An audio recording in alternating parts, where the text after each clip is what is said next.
le métal là, qui a été positionné en strate comme ça. Et puis après, bon, j'obtiens ça. Et on est dans le Colorado. On est dans le Colorado avec ça peut être un coucher de soleil, on peut y voir la lune, etc.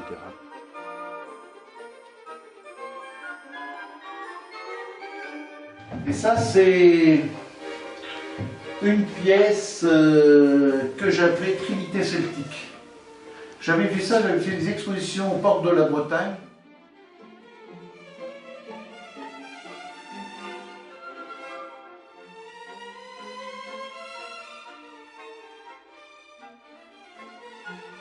C'est l'amphore et le côté féminin de l'amphore, parce que finalement, le potier, quand il fait de l'amphore, il épouse vraiment le corps de la femme.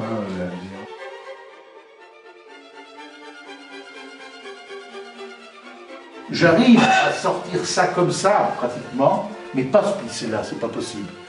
Et alors, ça s'est fait donc repris au chalumeau, grosse chaleur, et à la forge.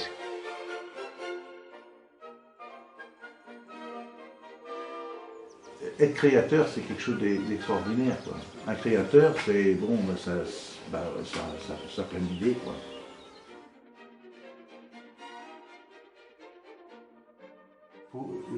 Je pense que dans l'existence, c'est tellement court qu'on ne peut pas se disperser.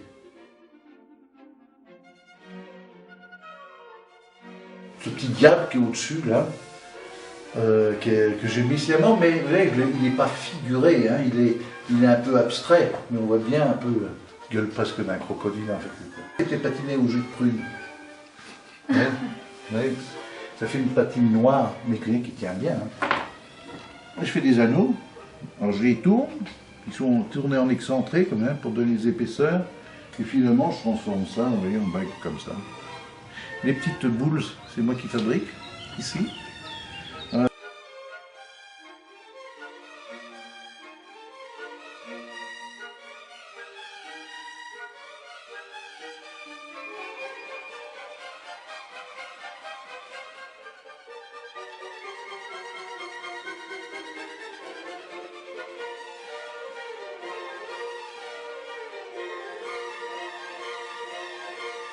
Et j'ai fini ce métier dans vraiment l'industrie nucléaire, aéronautique, etc. Où j'ai vendu des machines et des trucs, des moutons à 5 pattes presque. C'était un très beau métier. Je l'ai quitté pour en quelque sorte, m'assouter. Parce que j'ai eu une époque où j'ai créé une invention, ce que vous allez voir là. Et dans les années 85, il fallait que je choisisse. C'était être sculpteur ou rester dans l'industrie. Mais sculpteur, c'était une aventure. Je ne savais pas ce qu'il y avait derrière.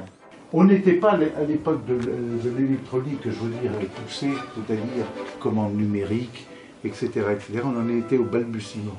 J'avais une avance considérable avec ça. Donc voilà la bécane, on va la faire tourner. Alors qu'est-ce que c'est? Un tour, on met du métal, voilà, tige, et on retire du métal. Le tour, on travaille par enlèvement de copeaux, enlèvement de métal. Eh bien ça, c'est le contraire. Je travaille par amener le métal. J'avais pensé à ça en disant, je vais amener le métal et former la pièce. Ça travaille avec des cames, des variateurs que j'ai réinventés, que je ne savais pas, puis après que j'ai vu que ça existait. Tourne-disque, vous savez, pour lire un disque. Vous avez un plateau qui tourne. Au fur et à mesure que le bras se déplace, il faut bien se dire qu'il faut qu'il ait la même vitesse, parce que sinon la lecture qu'il va lire dans le sillon, eh bien ça va plus aller, quoi. Donc on avait pris un galet en caoutchouc, c'est ça qui entraînait le plateau. Il y a de l'eau, tuyaux qui arrivent ici, qui refroidissent, du gaz, alors là le budget est très cher, hein. Du gaz c'est de l'argon, ça coûte très cher. Vient ici pour protéger mon bain de fusion dedans, et je vais mettre ça en fusion, et il va y avoir un amoncellement sur ce disque comme ça. Et au fur et à mesure, ça va je vais en faire des empilages. Et alors là, je ne me sers pas de canne. Je travaille juste comment on appelle ça, en rotation. Mais je peux pas par ce moteur, mais l'autre moteur là-bas, qui a un engrenage, j'y mets à digérer des cannes que j'ai fabriquées avec un rainurage, et ça allait devant là-bas. Donc, la rotation digère ça. Vous avez un mouvement rotatif, mais dans la rotation, je mettais un mouvement translatif. Alors, il va de soi qu'avec les phases mécaniques, comme je faisais, c'était très compliqué à imaginer. Maintenant, pensez qu'avec l'électronique, eh bien, on supprimerait plein de trucs comme ça avec un bras qui lui amènerait le métal, etc. D'abord, à l'heure actuelle, ils ont commencé, là j'en entends souvent parler, vous avez des imprimantes, maintenant, à plat, 3D, et ils vont commencer à faire, maintenant, ce que je fais, moi je faisais il y a 30 ans. Alors, je mets en rotation, j'allume le générateur, je mets du gaz, vous allez vous approcher. Et alors, vous voyez, alors, 5000 degrés, hein.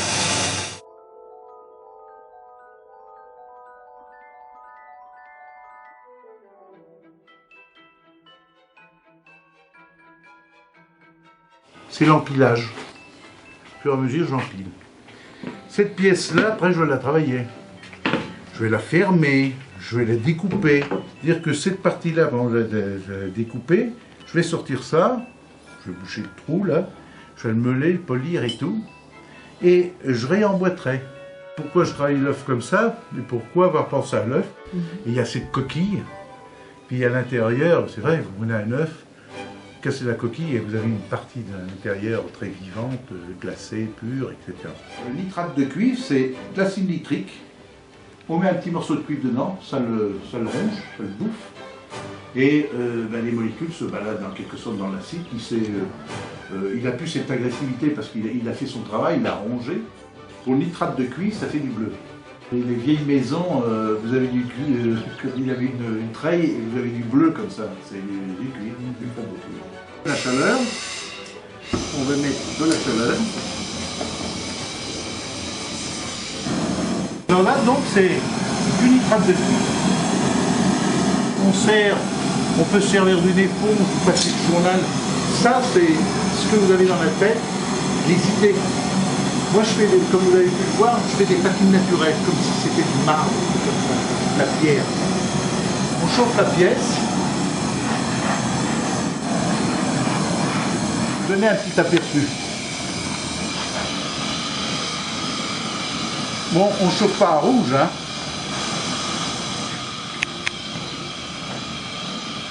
La pièce là, c'est Nuit des Temps.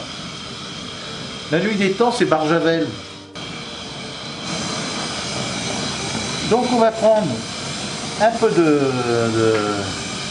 nitrate là, et vous voyez, ça commence à être chaud. Vous voyez, le verre qui arrive là. Il faut arriver à l'accrocher dans la pièce.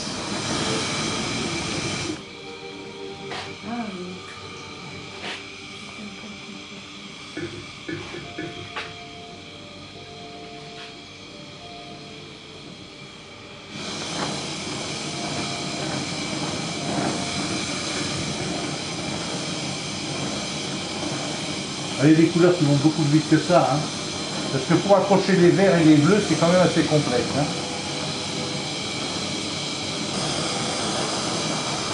Il aurait fallu que je mette beaucoup plus longtemps. Et bien, on voit bien le vert, hein. La pièce, alors moi je fais des patines polies. C'est-à-dire que ça on peut emprisonner dans la cire, hein, mais de la cire. On laisse sécher, puis après on fait briller. Moi je polis mes patines. À savoir que je vais là-bas,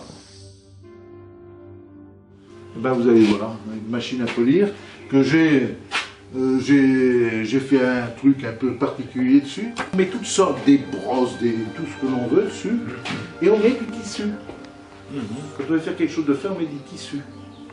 Ce tissu, on fait tourner, et ça, il y a des abrasifs très fins dedans, plus ou moins fins selon ce qu'on veut faire. On met ça en route.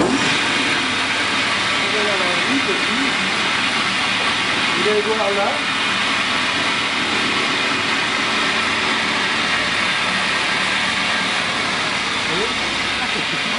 beau, hein? Finalement, on n'invente rien. Tout est dans la nature, et finalement, on n'est que les copieurs de la nature. Parce que même la nature, j'ai retrouvé certaines choses que la nature était capable de faire.